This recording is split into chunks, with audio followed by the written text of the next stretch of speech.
प्रवर्तन निदेशालय जल्द ही कांग्रेस की ओर से संचालित नेशनल हेराल्ड अखबार के मामलों में मनी लॉन्ड्रिंग जांच में पूछताछ के लिए लोकसभा में विपक्ष के नेता राहुल गांधी को तलब कर सकती है। इस घटनाक्रम से परिचित सीनियर अफसरों ने इस बात की पुष्टि की है।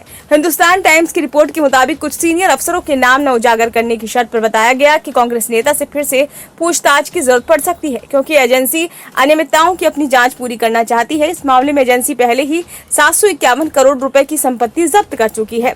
रायबरेली के सांसद से पहले जून 2022 में ईडी ने 4 बैठकों में करीब 40 घंटे तक पूछताछ की गई थी। उनसे यंग इंडियन प्राइवेट लिमिटेड के दैनिक कामकाज में उनकी भूमिका के बारे में पूछताछ की गई थी। इस कंपनी में वो अपनी मां सोनिया गांधी के साथ हिस्सेदार हैं। वहीं वाईआई की ओर से एसोसिएटेड जर्नल्स लिमिटेड का अधिग्रहण अखिल भारतीय कांग्रेस कमेटी की ओर से एजेएल को दिया गया 90.21 करोड़ रुपए का ऋण और मुंबई में एक संपत्ति के विकास से संबंधित लेन देन के बारे में भी पूछताछ की गई थी। जुलाई 2022 में 3 दिनों में करीब 11 घंटे तक सोनिया गांधी से भी इस मामले में पूछताछ की गई थी। ईडी के एक अधिकारी ने कहा कि हम एसोसिएटेड जर्नल्स लिमिटेड की जांच पूरी करने और अभियोजन शिकायत दर्ज करने की सोच रहे हैं, ताकि मामले की सुनवाई हो सके। राहुल गांधी समेत सभी जुड़े लोगों को जल्द ही बुलाया जा सकता है। ये स्पष्ट नहीं है कि वित्तीय अपराध जांच एजेंसी सोनिया गांधी को भी एक बार फिर पूछताछ के लिए बुलाने पर विचार कर रही है या नहीं।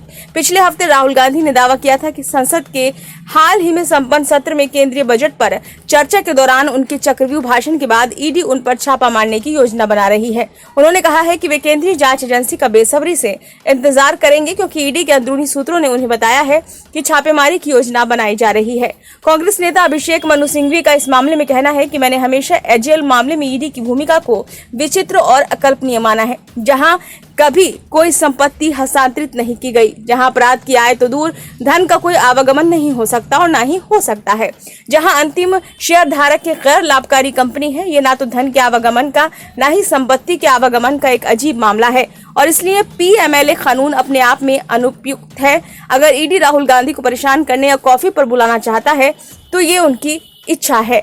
पिछली बार पूछताछ के पिछले दौर के दौरान सोनिया और राहुल गांधी दोनों ने ईडी अधिकारियों को बताया कि यंग इंडियन प्राइवेट लिमिटेड और गैर लाभकारी कंपनी है और नेशनल हेराल्ड की मूल कंपनी एसोसिएटेड जर्नल्स लिमिटेड, जिसे 2010 में यंग इंडियन ने अपने अधीन कर लिया था, के वित्तीय लेन देन दिवंगत मोतीलाल वोरा की ओर से संभाले जाते थे।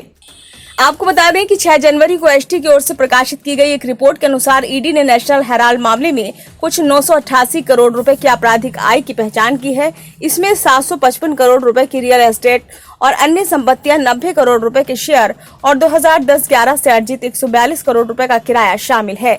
ईडी ने दावा किया है कि वित्तीय वर्ष 2010-11 में वाईआई की ओर से कंपनी का अधिग्रहण करने के बाद से एजेएल ने दिल्ली, मुंबई, इंदौर, पंचकुला, लखनऊ और पटना में अपनी प्रमुख संपत्तियों से ये किराया कमाया है। ब्यूरो रिपोर्ट, नई दिल्ली।